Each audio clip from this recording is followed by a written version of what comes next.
هەڵبژارنەکانی سەرۆکایەتی لە تورکیا بۆتە جێگەی سەرنجی بەتایبەت کوردەکان لە عێراق و ئەوەش بەشێکی دەگەڕێتەوە سەرەوەی کە تورکیا لایەنێکی گەورەی حکوومەتی هەرێمی کوردستانە و لەسەر بنەمای پەیوەندی چەندین ساڵ لەمە و پێشەوە دامەزراوە. طبعاً هەرێمی کوردستان بەردەوام بەر لە 2023 هەوڵی داوەکەوە پەیوەندیەکی باشی لەگەڵ ئەنقەر هەبێتن، چونکە تورکیا لە ڕۆژهەڵاتی ناوەڕاست دەواازەیەکی گرنگ بووە بۆ باشووری کوردستان بۆ بوونەوەی بەڕووی جیهاندا. لە دوای 2002 هاتنە سەردەسەڵاتی ئاک پارتی و ڕوخانی ڕژێمی سەدام حوسێن، ئەم پەیوەندیانە لە نێوان هەرێمی کوردستان و تورکیا زیاتر گەشەکردنەکەش بە بۆچوونی من زیاتر لەسەر بنەمای ئابووری بوو. وەک ئەو زانایە سیاسی زیاترشی دەکاتەوە ئەم پەیوەندیە لە بەرژەوەندی ئابووری هەردوو لایەندا بووە. هەرێمی کوردستان لە ڕووی ئابووریەوە سوودێکی زۆر گەورە بە تورکیا دەگەیەنێ. هاوردەیەکی ئێجگار زۆر لە تورکیا بۆ باشووری کوردستان هەیە. جگە لەمە لە پرسی نەوتدا کوردستان بەهۆی ئەو بۆڕیەیەکەوە لە خاکێەوە بەسەر تورکیادا دروستی کردووە، جارێکی دیکە تورکیا سوودمەندی ئابووریە.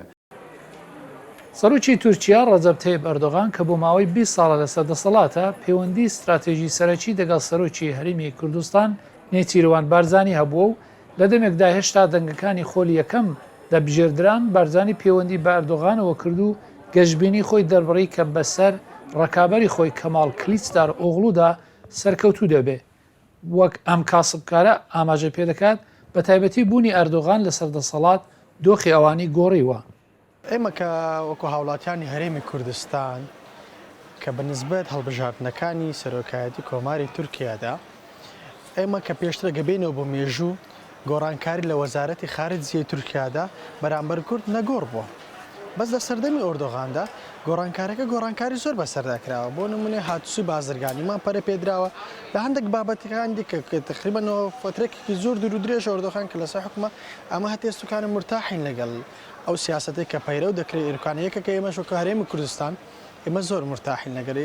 شەڕ و کێشەی نێوان لەشکری ئانکارا و پارتی کرێکارانی کوردستان بۆ ماوەی 10 ساڵە وای کردووە کوردستانی عێراقیش بگرێتەوە شوێنێک کە هەردوو بنکەی سەربازیان تێدا هەن.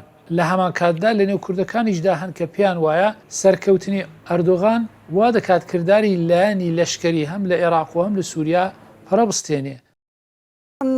باوەڕ ناکەم ئەوان ئیستیفادە لەوەی بکەن، چونکە کوردە ئەو تورک دژی ئەو کوردەکانی تورکیایە، لەبەری ئەوان واتە ئێستاش هەروە لە شەڕ و لە حەربدانا تێکە هیچ قازانجێک لە بەرژەوەندی وان دانیەوە هەڵبژاردنە تەنها لە بەرژەوەندی تورکەکانی وێندەردایە.